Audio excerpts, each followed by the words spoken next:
Hi folks, and welcome to this week's video tutorial on opening systems in Xiangqi. This would be the second board in the discussion of the central cannon with rank chariot versus sandwich horse defense. Please go through the first video if you have not, because I've explained the basics of the opening system in detail in that video. So without further ado, let us begin. Central cannon. The pale corner cannon, indicating that black would most likely play the sandwich horse defense. The rank chariot to counter the effects of this pale corner cannon. R8 plus 7, R1 equals to 4, R9 equals to 8, and red would develop both chariots to suggest that he will attack from the central file. Black consolidates his defense. P5 plus 1. Now, so far the moves have been the same as in the previous board. In the previous board, P3 plus 1 was played, and there was an extensive discussion as black chose a slightly more implicit counter compared with playing C6 equals to 5. With C6 equals to 5, black would counter red's attack from the center with the central cannon, and this would now become something of the same direction cannon's opening system. There will be many overlapping characteristics, and the principles used in the same direction cannons can be applied here. Now, this approach is considered to be very aggressive. It's a no-nonsense approach and is quite commonly seen. Now, although black could have used up one extra move from moving the cannon from here to the 6th file and then to the 5th file, it will be compensated with countering red's attack more. It is a more oriented approach to counter red's attack. So this will be the variation, and red will continue his attack with h7 plus 5, and this would be the position of discussion for this board. Faced with this situation, red was about to attack, but had already countered the central cannon, so the situation on the board is now very intensified. There are two. Black would continue to attack with c2 plus 4, targeting the horse. As mentioned in the previous video, if you were able to break up the linked horses, red's attack the efficiency or the viciousness of red's attack would be greatly diminished. So this would be the position of discussion, c2 plus 4. Now, it would be a bad idea to play p3 plus 1 at this point if black tried to utilize the strategies or tactics that were discussed in the previous board, because again, black would play p7 plus 1, hoping to get his horse to riverbank. h3 plus 4 as in the previous board, trading away the horses, threatening the pawn. But in this situation, the black cannon is now here. Black would not be able to link up his elephants for defense, and the pawn was ready to go charge forward. So red would have the advantage in this situation. So that is why p3 plus 1 would not be viable. So this would be the position of discussion for this board. Black would attack with the cannon instead of using the horse. There were three major variations. The first would be R9 plus 2, the second would be R4 plus 5, and the third would be P5 plus 1. Now, before we continue, one question that has to be answered would be, would P7 plus 1 be a viable alternative in this situation? Since the cannon was attacking the horse, moving the cannon mount away, would it be okay or viable? Let us see. One use of this pawn rank cannon is that when you cannot attack the central file, or if the cannon mount was moved away, it could attack the other either the 3rd or 7th file depending on the situation, and thus target the enemy elephant. This is one very commonly used tactic in similar situations. By attacking the elephant and combined with the threat of the chariot over here, red will be mounting an attack on red's right flank. Elephant will be moved away, and black would now try to make use of his cannon chariot tactical combination to do some damage. Red tries to attack the horse, black develops his horse, and this move is a prophylactic move to prevent c7 equals to 9 from happening, or again the central horse will be captured. 7 plus 1 as a prophylactic move against p7 plus 1, r9 equals to 8.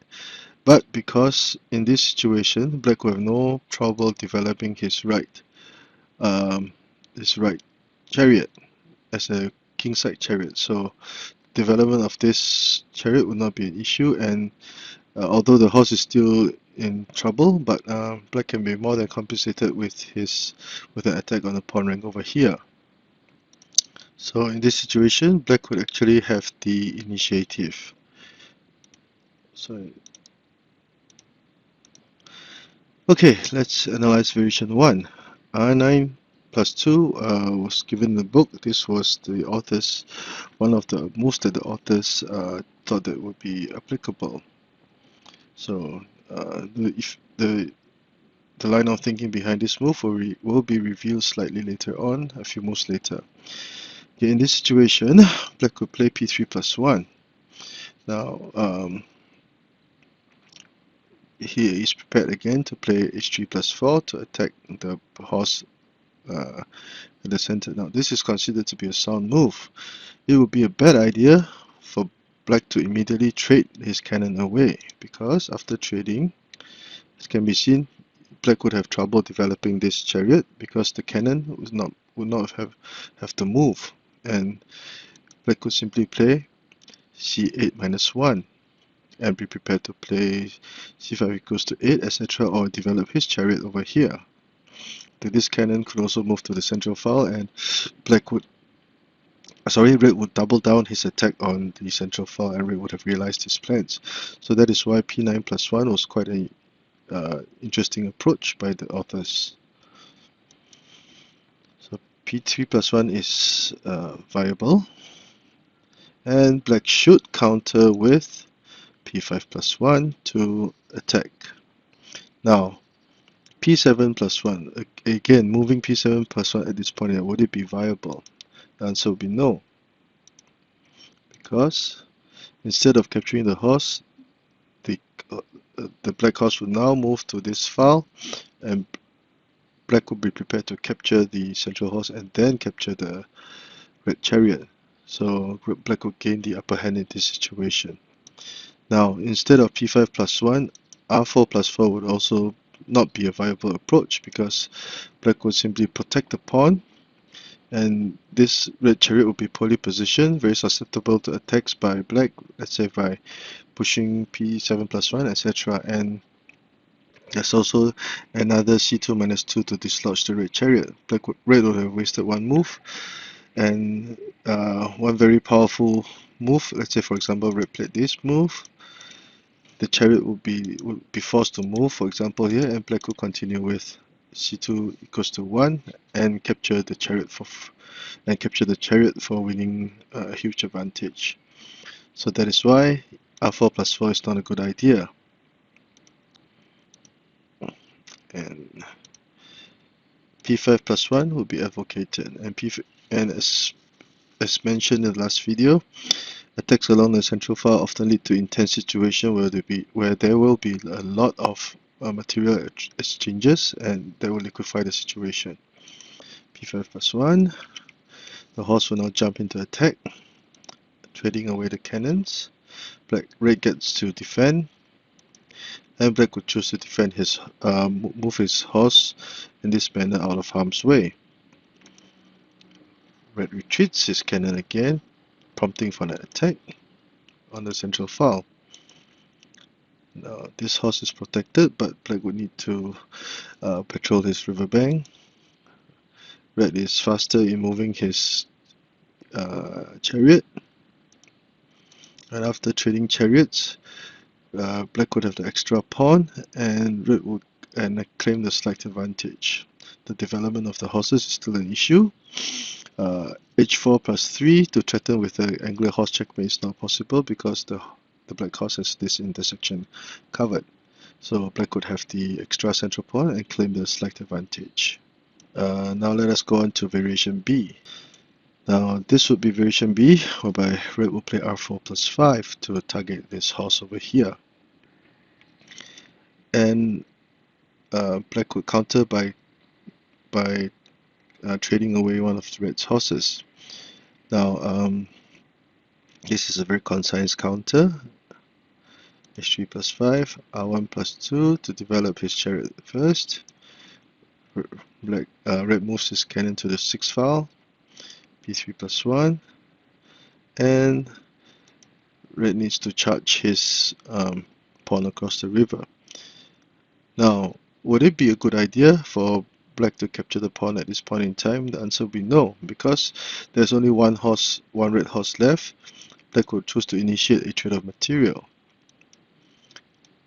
And again, black would now seize the initiative and control the situation. In same direction or cannon versus cannon open endgame systems, it is critical for a player to be very proactive and very daring. Otherwise, it would be easy for him to sustain losses. So black would now have seized the initiative and control the situation. That is why r4 plus 5 followed by r4 equals to 3 would not appear to be a good idea. And as the match went on,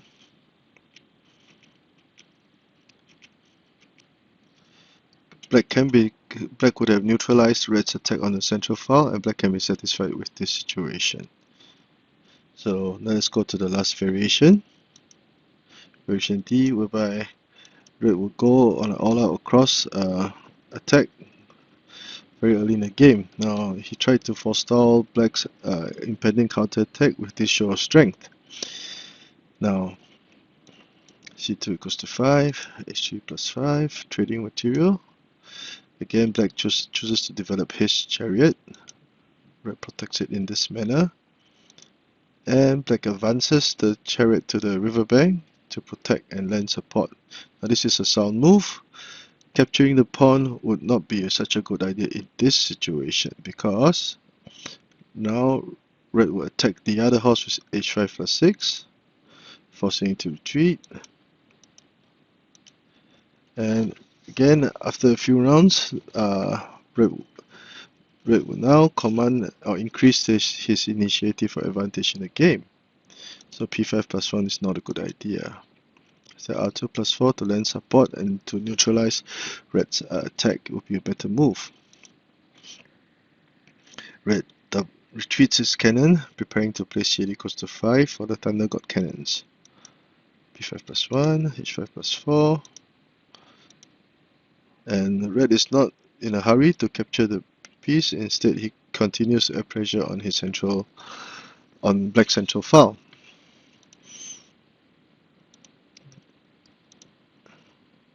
And red will now develop his chariot since black had commanded the red file.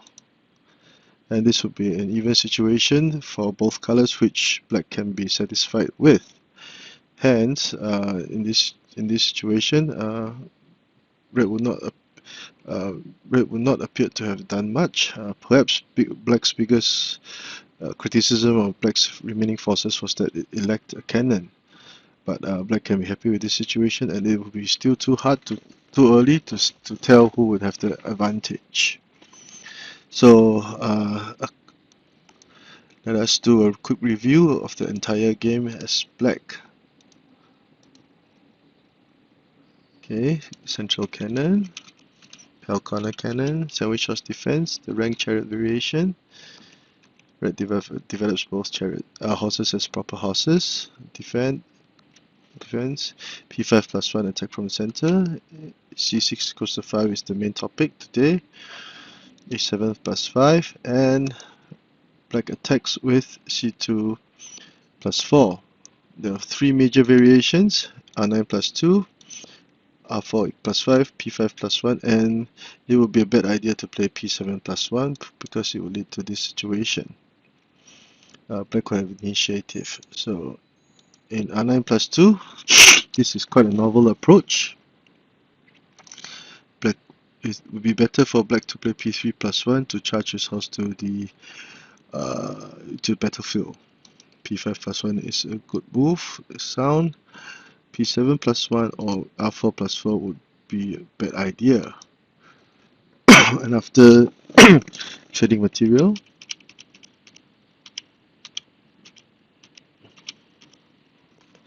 black has the extra pawn and he will claim the advantage. So this variation is not ideal for red. Now r4 plus 5 is perhaps not a good variation either, because c2 equals to 5 will be played. The linked horses will be no more.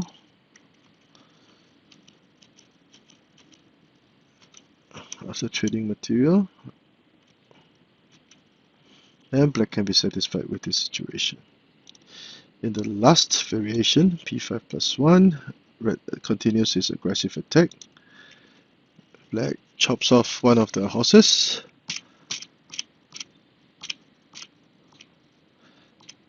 Trades away the cannon. And black can be satisfied with this situation. So thus far, one might get the impression that if you were to play the rank chariot variation of the central cannon against the sandwich horse defense, if black were able to counter precisely, red would usually not be able to gain much in this situation.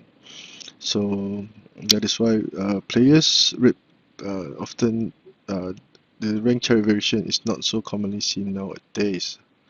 And if you were to see matches with the central cannon versus sandwich horse defense, the other variations are more commonly seen. So I hope you've enjoyed this short video. If you like the work that I have been doing, please do subscribe to my channel and give me a thumbs up.